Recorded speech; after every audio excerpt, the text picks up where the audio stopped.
Salut les amis, c'est Papy qui fait de la résistance. Alors je voudrais en ce dimanche matin apporter mes condoléances sincères à l'Iran et à toutes les familles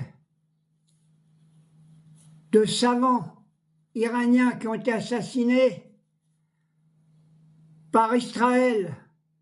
Oui, Israël a assassiné beaucoup de savants en Iran. Et là-dedans, il y avait des savants extraordinaires. Il y en avait un, je ne vais pas dire son nom. Il avait presque trouvé, avec le nucléaire, de soigner le cancer, de tous les cancers du monde entier. Vous avez détruit toute la médecine qui allait servir au monde entier. Voilà ce que c'était l'Iran. C'était des savants, des techniciens. On n'a même pas un millième de ça en France. C'est pour ça que j'apporte mes condoléances à toutes les familles iraniennes et aussi au gouvernement d'Iran. Ça plaise ou ça plaise pas. Et c'est pour ça que je m'incline devant tous ces morts, dessous ces massacres qui ont été faits par la politique colonialiste d'Israël. Et aussi, dans le même temps, je m'associe et je porte mes condoléances à tous les Israéliens qui ont été tués dans ce conflit. Mais la responsabilité n'appartient pas à l'Iran. Les morts qu'il y a eu en Israël, elle appartient aux bouchers de Gaza, à Israël, au gouvernement israélien. C'est eux qui ont assassiné leur peuple. C'est Israël. Alors maintenant, on nous parle au niveau de Gaza. On nous parle du 7 octobre. Le 7 octobre, moi, je m'en balance complètement les couilles, mes amis. Combien Israël a fait le 7 octobre depuis 1948? Combien qu'elle en a fait?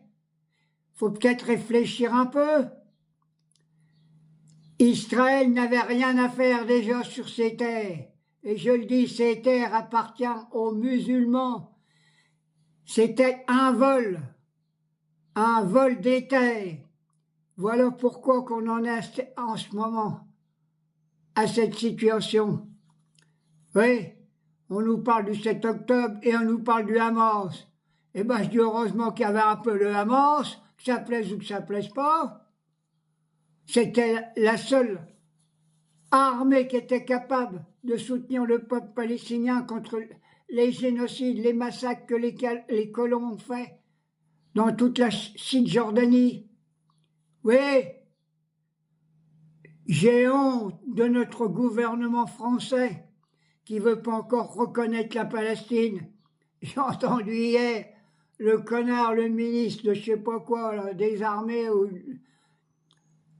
qui a fait un espèce de discours. Il ne veut pas reconnaître la Palestine tout de suite. Non, il faut que ça soit aussi. Eh bien, moi, je dis aujourd'hui, Paris n'est plus Paris. La ville qui représente la France, c'est la Corse. Merci, les Corses, d'avoir reconnu la Palestine. Et je dis que c'est la Corse qui devrait être à l'honneur sur tous les terrains pour avoir reconnu la Palestine. C'est pour ça que je dis maintenant, il faut continuer le combat. Et je voudrais que le fêlé de l'Amérique et notre président revoient l'émission qui s'est passée hier soir. Ils ont montré tous les massacres qui étaient faits en Palestine. 1 heure de massacre. On a vu le peuple pleurer.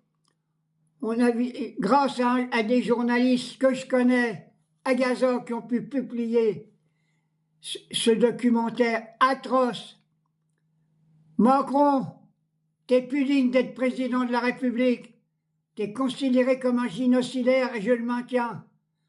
J'ai terminé ma petite vidéo pour aujourd'hui.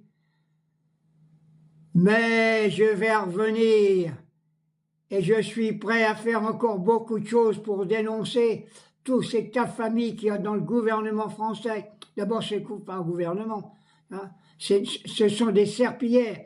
Ils se couchent devant Israël, ils se couchent devant les génocidaires.